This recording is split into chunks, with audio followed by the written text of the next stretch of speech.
Okay, welcome back to the second part of the assessment section tutorial. In this tutorial, we're going to cover personality style, ego functioning, and assessment aids. Personality style looks very similar to the mood symptom monitor and the anxiety symptom monitor, and it provides you a list of questions and then gives you a printout of how your client's scoring in these different personality style findings. Now, bear in mind, this is not a personality disorder assessment instrument that you need to use standardized assessments for. This is more personality style, so it may rule out a diagnosis of a personality disorder, but it doesn't rule in one, if that makes sense. This may rule in things like traits or disorder, and it kind of gives you the ability to differentiate what a client's presenting to you in terms of their relational styles. And then it provides you clinical recommendations for clinical interactions, kind of cognitive style to anticipate from the person that you're assessing, their emotional vulnerabilities, their emotional experience, the kind of interaction style they have, and the defenses you may experience with the person based upon what strengths and weaknesses they have present in their style findings. Now, I'm going to fill this out randomly. I'm not going to really focus too much on what I'm saying, but let's kind of see what happens here. Let me get some high scores and some low scores.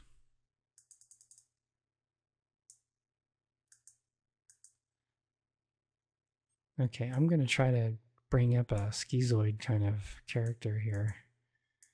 And again, this is based on the Milan model and the DSM-4's Axis 2 nomenclature. So that's where these words are coming from.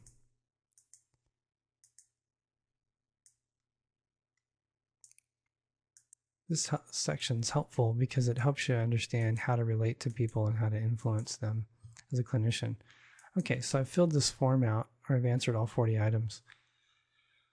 You can select the cutoff score you want. Right now, the person qualifies if they reach 80% of the possible points. Each diagnostic category has a possible point value of 25 points, which is 5 points per question.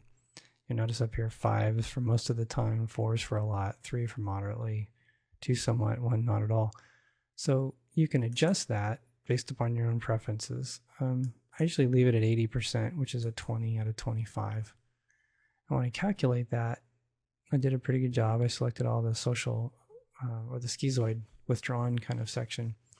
Now what's happened is anything that is above an 80% is now interpreted in these interactions and cognitive style information.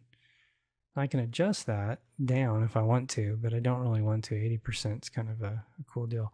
It's a way to set a mark so that you're not over-diagnosing things, but at the same time you're not under-diagnosing things. It's a way to kind of get information out of people you want to get information out of. Again, this is not standardized. It's all percentage-based.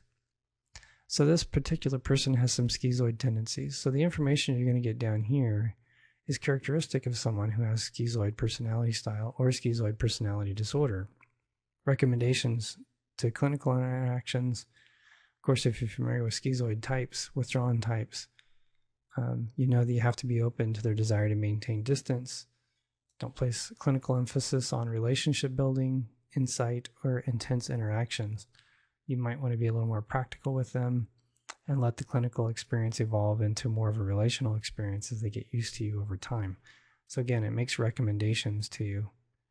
Cognitive style lets you know that their level of detachment causes their style to be characterized by unclear and difficult to understand methods of thinking. So it's going to be really kind of hard to follow their logic sometimes. It's especially true in relational contexts. They may exhibit unclear communication patterns due to tangential thought processes, which is common for more of the stronger schizoid ways of thinking. They have emotional vulnerabilities. They have emotional experiences where the detached person typically doesn't have the expression of emotions. They tend to be non-demonstrative, robotic, lack energy and light. The interactional style, they're really unengaged. They seem remote, moves away from people, prefers to be by themselves. And the defenses that you typically see are more around issues of withdrawal and intellectualization to deal with their anxieties and fears. So this just gives you information on the client that you can then use for your own treatment planning, for example, which, by the way, if I copy all of these interactions, or I can copy just the one that I've got focused on here. So if I just want the defenses, I click copy. If I want all of them from clinical interactions up to defenses, I click copy all interactions. So I'm going to do that. And then I'm going to go over to the prog notes and then go to the plan. And I'm going to put it above the treatment plan. If I click Control V or Edit Paste, it puts that information we just created in the personality assessment into the prog notes. So I can now save that and copy it and print it and do all the things that prog notes does. Coming back to assessment, that's pretty much personality style. Ego functioning's a little same sort of deal, except you're not answering questions. You're clicking on things that relate to your clients, the assessment of your client.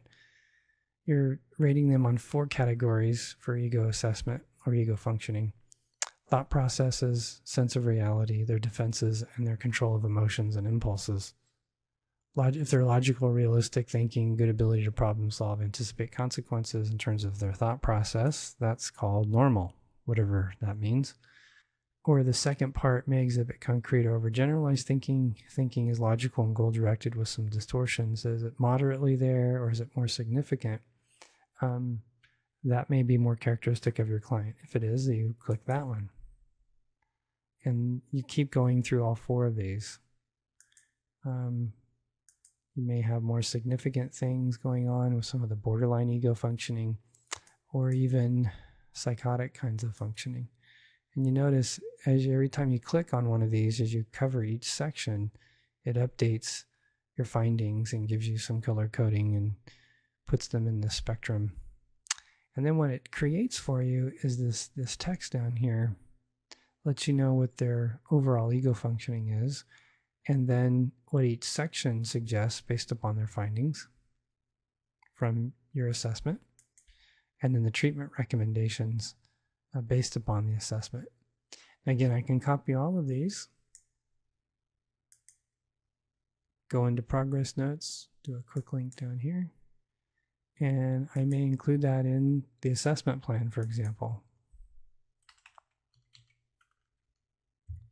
Control V or edit paste. And then it included all the ego functioning assessment information in there. I had another one in already, but that's okay. Just wanted you to see how to do that. Back to assessment. So that's ego functioning. You can play around with that. Might be helpful to you. Last one is assessment aids. I have several assessment aids. Basically, it's the same stuff with some minor updates that was included in DX 2.5. The difference here is that, again, you can select these common assessment aids. Mental status exam is one, for example. And click select and it brings up that information. This doesn't provide a tool to create text for you, but it allows you to pull text out. Let me copy this. Edit, copy. If I go to prog notes, and let's say I need to do a mental status exam. By the way, this mental status exam was created from what I'm going to show you right now. I'm going to put it down here at the end just for demonstration purposes. I can paste in all of that text that I just copied out of the assessment aid section. Now, what I can do is I can go back to the top here, the mental status exam. First section of appearance. I can let this text now prompt me in what to write. So the thing that I wrote in the prior one, the patient is a 45-year-old African-American man who appeared older than his actual age. All of this verbiage here is prompted by what is described or what is suggested to describe in the mental status exam assessment aid. So now I can type here the presenting appearance, including sex, age, apparent age. So I can say Patient presented as a 56-year-old Caucasian male who appeared older than his actual age, and just keep going. And that all this text now prompts you on what to write, so you don't have to keep this stuff in your head. You can let this prompt you, and then when you get all the text that you're interested in, you can delete out what you've done.